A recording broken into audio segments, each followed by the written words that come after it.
I recognize the member from Oak Bay, Gordon Head. Thank you, Honourable Speaker.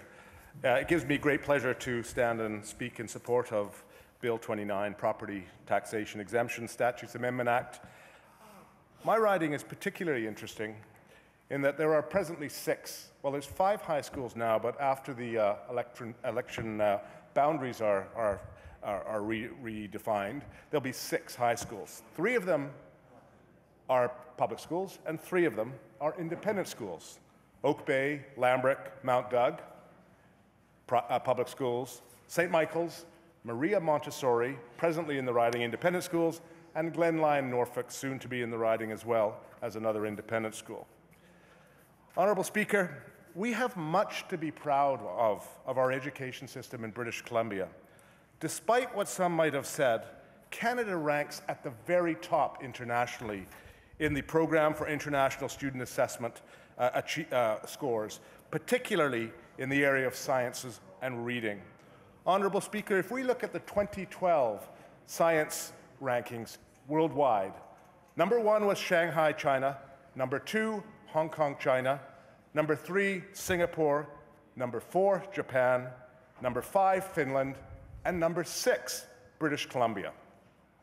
Now, Honourable Speaker, when you compare that to 2003, in fact, 2 of those, that be Shanghai and Singapore, were not part of the 2003 assessment. So in essence, British Columbia would have been ranked number 4 worldwide in terms of science achievement, whereas in 2003, British Columbia was ranked number 6. So, Honourable Speaker, we have much to be proud of in British Columbia with respect to our science education. Honourable Speaker, the same is true with our language arts. In 2003, Honourable Speaker, number 1 in the world was Finland, Alberta was number 2, and British Columbia number 3. Now, Honourable Speaker, since 2002, a number of other jurisdictions have participated in the international PISA.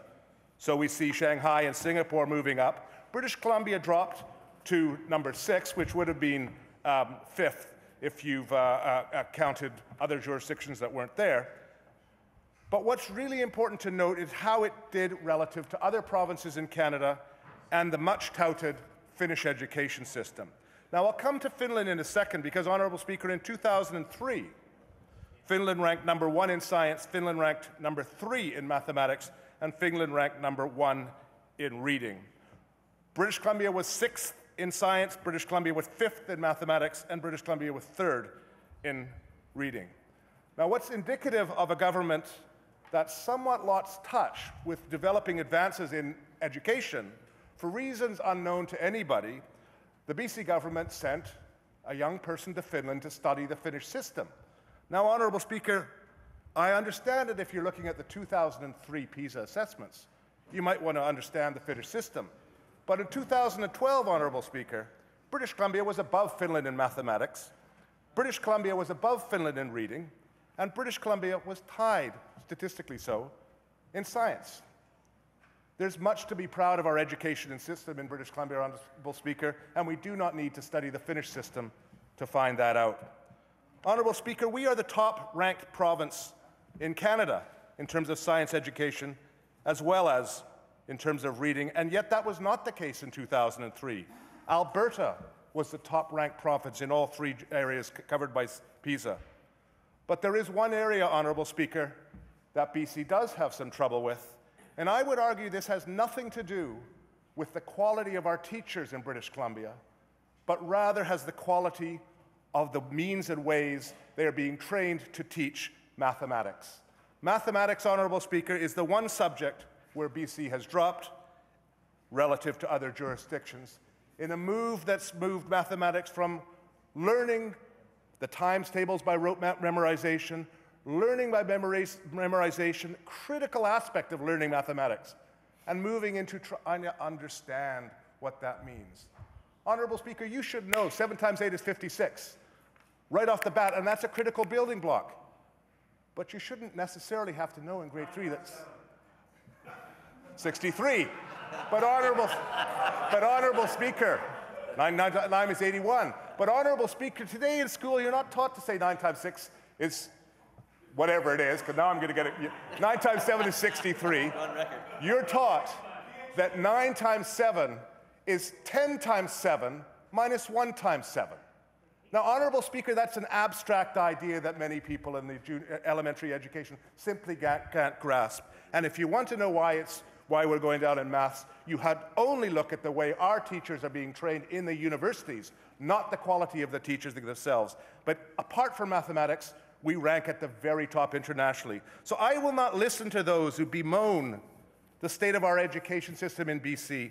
We rank second to no other province in British Columbia in terms of quality, and we're one of the top nations internationally, and certainly the top nation,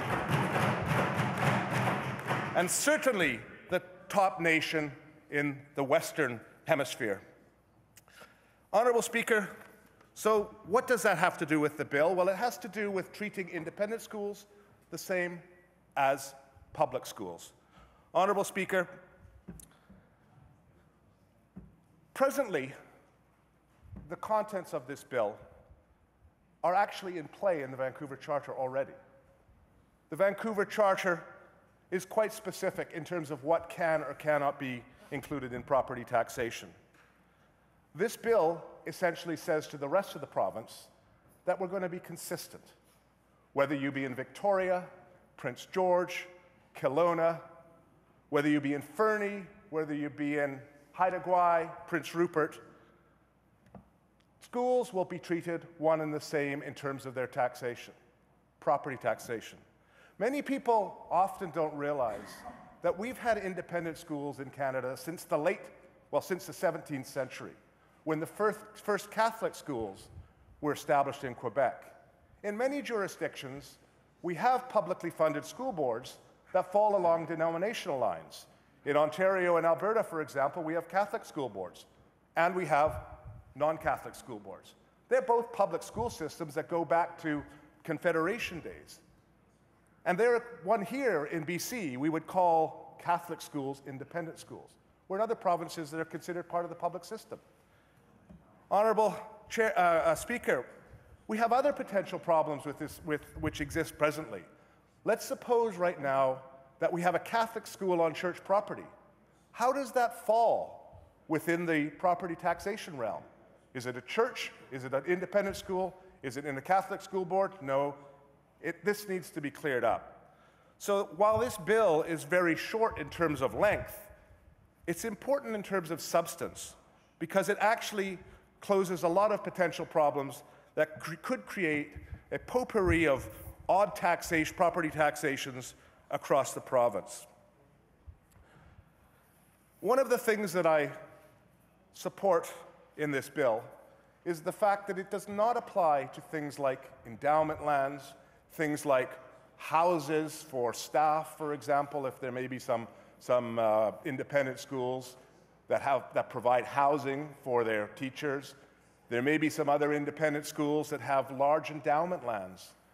These are not being covered under this legislation. It's simply the school and that which is typically used in school, and there are benefits for that. A school in soon to be my riding, but half the school is in my riding, Glen Lyon, for example, has a lovely AstroTurf field that is used by the local community in partnership, the Bays United Soccer community. They have a public relationship with the independent school, yet there is a potential, it's not right now, the potential for that to be taxed, even though the public is benefiting from this field that is used by all. So, Honourable Speaker, in summary then, first off, I'd like to recognize that we do have an outstanding education system. It does not help our education system when we continue to bemoan the problems in it instead of celebrating the successes in it. Sure, there's problems in our education system. There's problem in everything around us. But we will not move this education system forward if all we do is fixate on the negative in it. And secondly, Honourable Speaker, I think fairness is critical, and this bill provides fairness, recognizing that there are other provinces where independent schools are actually, like the Catholic system, are actually part of the public system, whereas in BC, we've never had Catholic school boards. And finally, Honourable Speaker, It does not exclude some of the extraneous properties attached with an independent school. Those will be subject to the municipal taxes.